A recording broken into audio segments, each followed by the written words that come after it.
할렐루야. 사랑하는 대강의 가족 여러분, 오늘 하루도 하나님의 말씀과 동행하는 삶이 되길 소망합니다. 오늘 함께 나눌 하나님의 말씀은 로마서 1장 24절에서 27절 말씀입니다. 그러므로 하나님께서 그들을 마음의 정욕대로 더러움에 내버려 두사 그들의 몸을 서로 욕되게 하게 하셨으니 이는 그들이 하나님의 진리를 거짓 것으로 바꾸어 피조물을 조물주보다 더 경배하고 섬김이라. 주는 곧 영원히 찬송할 이시로다. 아멘. 이 때문에 하나님께서 그들을 부끄러운 욕심에 내버려 두셨으니 곧 그들의 여자들도 순리대로 쓸 것을 바꾸어 영리로 쓰며 그와 같이 남자들도 순리대로 여자 쓰기를 버리고 서로 향하여 음욕이 불일 듯하며 남자가 남자와 더불어 부끄러운 일을 행하여 그들의 그릇됨에 상당한 보응을 그들 자신이 받았느니라. 아멘. 학교에서 골칫거리 중 하나가 왕따입니다. 친구들로부터 따돌림을 당하고 버림받은 신세가 되어버린 아이들의 처지는 매우 비참하지 그지없습니다.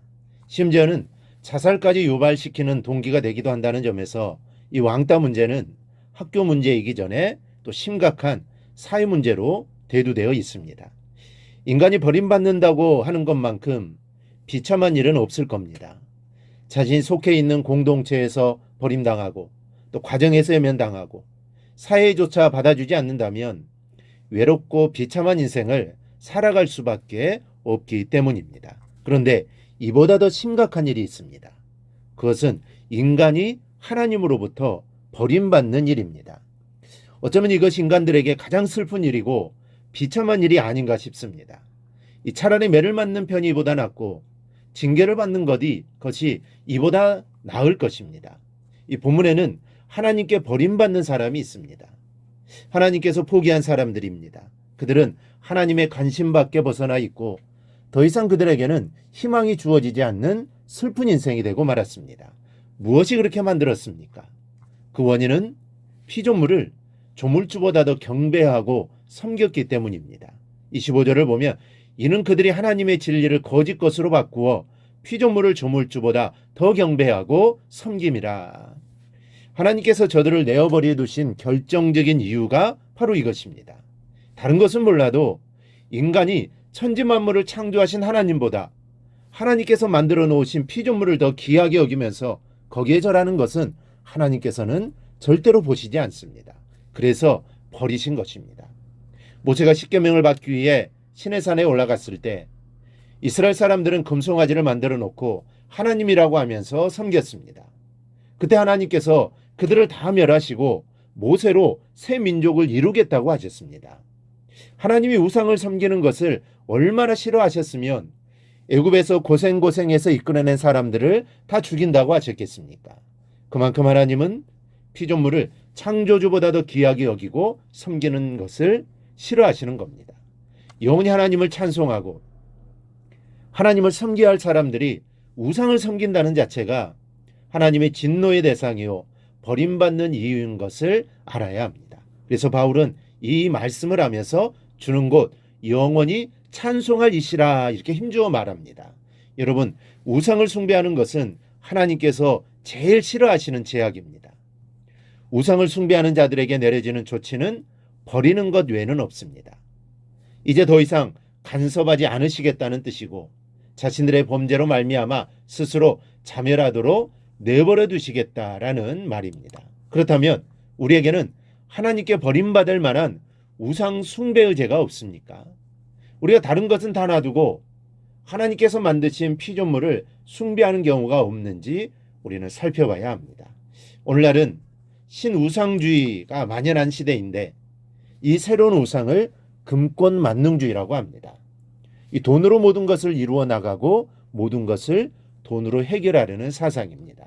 따라서 우리 안에 물질을 더 귀히 여겨서 하나님 섬기는 일을 소홀히 한 경험이 있다면 또 아직도 그런 마음을 놓지 않고 있다면 그것이 바로 피조물인 우상을 숭배하고 섬기는 것입니다.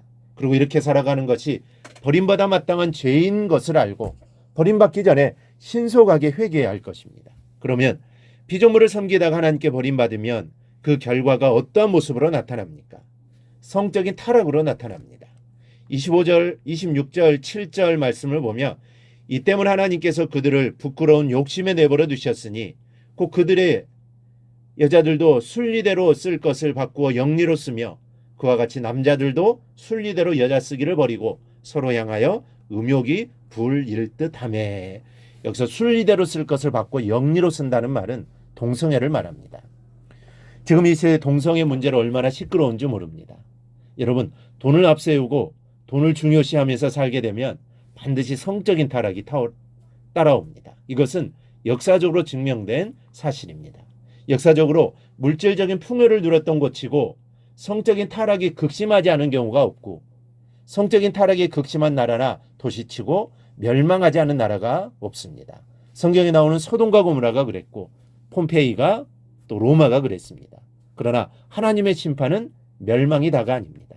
27절 하반절은 인간이 성적으로 타락한 결과 그 그릇 때문에 상당한 보응을 그 자신에게 받았다라고 합니다. 죄책감이나 불안 같은 정신적인 고통과 육체적인 고통을 말하는 것입니다. 가장 물리치기 힘든 것이 성적인 유혹이라고 생각합니다. 남자는 여자에게, 여자는 남자에게 끌리는 것이 당연한 것이기 때문입니다. 하나님이 짝지어 주신 부부관계 이외에 모든 성행위는 죄입니다. 더구나 동성애는 말할 것도 없습니다. 인간이 해서는 안 될 더럽고 추한 것이 동성애입니다. 이 사일각에서는 동성애가 뭐 어떠냐라고 말하는 자들도 있지만 이런 주장이나 성적인 타락으로 치닫고 있는 사회적인 현상에 휩쓸리지 않기를 바랍니다. 그리고 이러한 것은 하나님 앞에서 죄악이라는 것을 기억하고 하나님 앞에 올바른 삶을 꼭 살아가기를 주님의 이름으로 축원합니다. 오늘 묵상한 말씀을 굳게 잡고 삶으로 실천하며 살아내는 대강의 모든 성도들이 되기를 축복합니다.